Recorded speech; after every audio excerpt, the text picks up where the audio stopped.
A superb second-half comeback saw Wolverhampton Wanderers seal a stunning win at Wembley Stadium and dent Tottenham Hotspur's title hopes. England captain Harry Kane gave Spurs the lead in the first half with a stunning strike from distance. Nuno Espirito Santo's halftime team talk worked wonders, though, and Wolves romped to victory in the second half to halt Spurs' 5-game winning streak. Willy Boly powered over Spurs' defense to meet Joao Moutinho's corner and level matters midway through the half before Mexican striker Raúl Jiménez struck the decisive blow inside the final 10 minutes.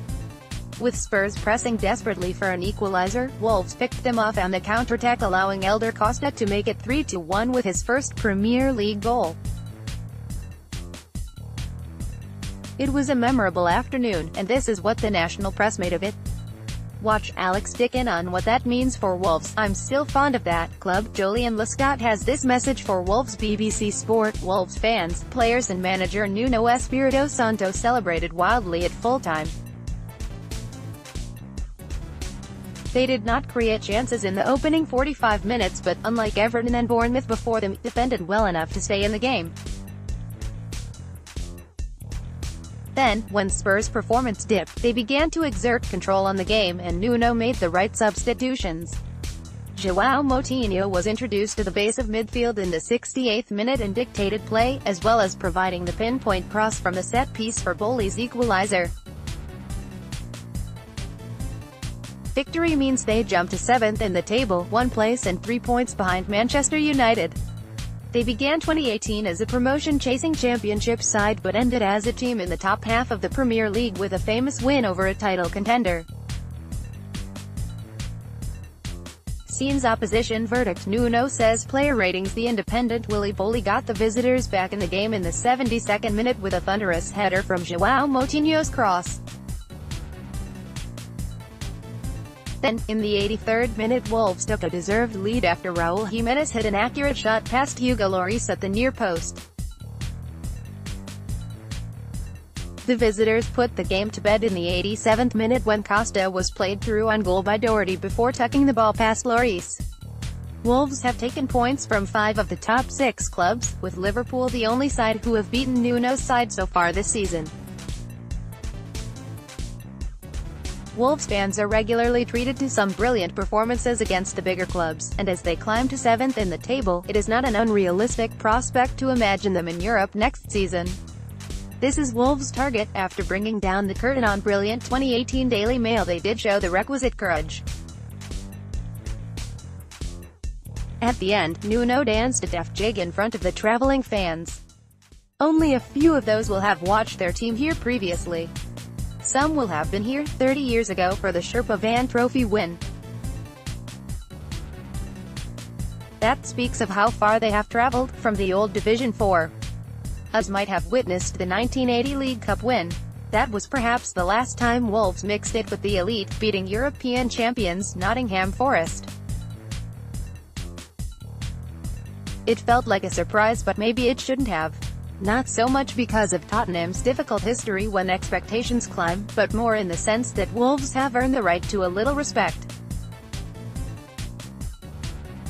They were placed 11th in the table coming in, which was decent enough for a promoted club, even once ambitious, but the glossier tale of their season is that they have made a delightful mess of the big boys this season. From the Wolves' perspective, it is proof once again that in Nuno Espirito Santo they have a manager who can work a game plan, and in their players they have a squad that excel, particularly on the road, where they now have 4 away wins. The Telegraph: no team has done more damage to the Premier League Big Six than Wolves, and no performance has underlined their giant-killing credentials as dramatically and spectacularly as this. Nuno Espirito Santo's swaggering side swept into Wembley and landed a major blow on the nose of Tottenham Hotspur just as Mauricio Pochettino's side looked to have emerged as serious contenders for the title. It was not just the goals for Wolves, scored by Willy Boly, Raúl Jiménez and Elder Costa, but the nature of their second-half performance. Nuno's side did to Spurs what Spurs have done to so many teams in these last few years.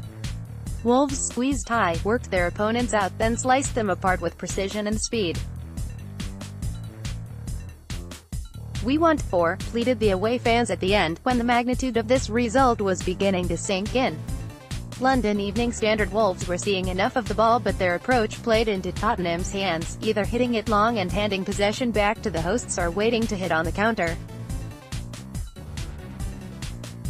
However, they improved after the break as they committed more players forward and snatched a deserved equalizer when Willy Boly headed home Joao Moutinho's corner with less than 20 minutes remaining.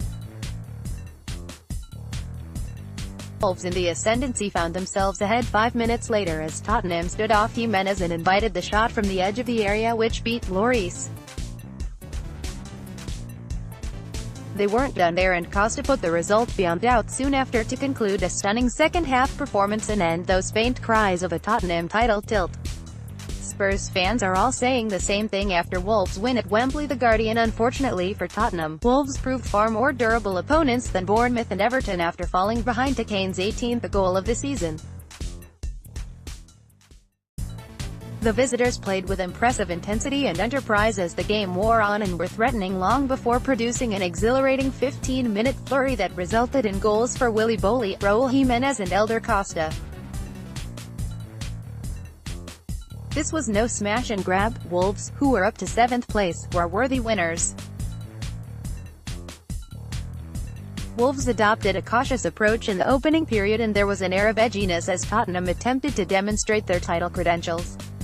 Heightened expectations can do funny things to the mind. No wonder Nuno had designs on forcing a tight, frustrating affair. Yet Wolves summoned greater conviction at the start of the second half, pinning Tottenham back, feeding on the crowd's growing anxiety. Kane was booked for diving, and with Ruben Neves increasingly influential in midfield for Wolves, an equalizer began to feel inevitable. The question was whether Wolves were capable of fashioning a telling opportunity. With 18 minutes remaining, they produced an emphatic answer.